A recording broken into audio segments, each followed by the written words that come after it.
12 సినిమాలకి sir Durgesh sir మీతో చెప్పాలనుకున్నది ఇదేనండి.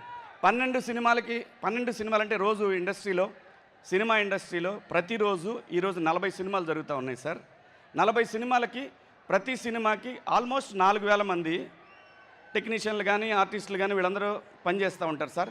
జూనియర్ ఆర్టిస్టులు ఇంకో 4000 మంది పనిచేస్తారు సార్. టోటల్గా ఒక్కరోజు ఒక ఇండస్ట్రీలో 10,000 మందికి ఇన్స్టెంట్గా జాబ్ దొరుకుతుంది సార్. ఇది గడిచిన 2 సంవత్సరాలుగా నేను ముఖ్యమంత్రి గారిని కోరుతూనే ఉన్నాను, ఉప ముఖ్యమంత్రి గారిని కోరుతూనే ఉన్నాను. ఈ ప్రాంతంలో కూడా సినిమా ఇండస్ట్రీ రావాలి.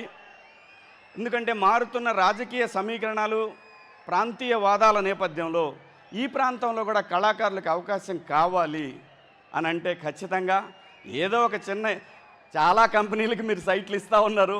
ఒక చిన్నది ఒక 20 ఎకరాల 30 ఎకరాల జాగా సినిమా పరిశ్రమ, ఇది సినిమా ఫిలిం నగర్ ఇలాంటిది ఏమన్నా ఇస్తే మాత్రం ఈరోజు ఇక్కడ ఇందాక ఈ పిల్లలు చూశాను, డ్యాన్స్ చేసిన పిల్లలందరూ కూడా వీళ్ళంతా లోకల్ టాలెంట్ సార్.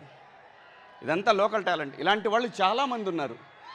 వీళ్ళకి అవకాశం కల్పించాల్సిన బాధ్యత ఈ తరంలో ఉన్నటువంటి ఈ ప్రభుత్వం అంటే విడిపోయారు కాబట్టి ఈ ప్రాంతం పిల్లలకి కూడా పరిశ్రమ దగ్గరైతే చాలా బాగుంటుందని చాలా సందర్భాల్లో మాట్లాడానండి. ఖచ్చితంగా ఈరోజు మీరే వచ్చారు. మీరు ఖచ్చితంగా ఇది ఇద్దరు ముఖ్యమంత్రి గారు ఉప ముఖ్యమంత్రి గారికి ఇద్దరికి కూడా ఇది విన్నవించండి సార్. ఖచ్చితంగా ఈ ప్రాంతంలో కూడా పరిశ్రమ ఉండాలి. తెలుగు సినిమా అనేది చిన్నదిగా సార్, చాలా పెద్దదండి, చాలా పెద్దది. ఇంకొక రాష్ట్రం అయినా సరే, ఇంకో తెలుగు రాష్ట్రం అంటే అమెరికాలో కూడా ఉన్నారు మన వాళ్ళు. అంత పెద్ద పరిశ్రమ ఇది.